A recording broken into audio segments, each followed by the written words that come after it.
So, Männer, wir sollten also langsam zum Pokal kommen, lieber Christoph. Ja. Da brauche ich von meiner. Und zwar, darf ich kurz erzählen? Also, das ist folgendermaßen. Wir haben hier uns immer ein Video gedreht und wir wollen uns an dieser Stelle auch noch mal ganz herzlich bei euch alle bedanken, die hier so fleißig geklickt haben. Es sind schon über 5000 Klicks auf dieses blöde Video gegangen, auf die Premium-Version und glaube ich noch fast 2000 auf die Standard-Version. Und das war das Video zu Ich fress 3 Steaks. Und da haben wir uns für unseren Produzent, Regisseur, Mädchen für alles, Klappbestifter auch extra was ausgedacht, was jetzt der liebe Christoph hoffentlich am Land zieht. Christoph, schnapp dein Mikro, sag was dazu.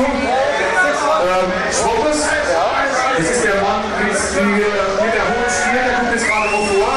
Der holt es nämlich alles verbockt.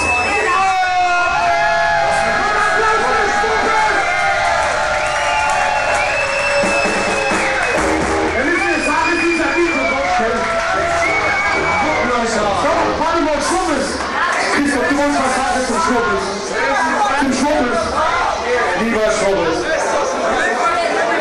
Du weißt vielleicht, es gibt so einen Brauch in der Pfalz. Das ist die öffentliche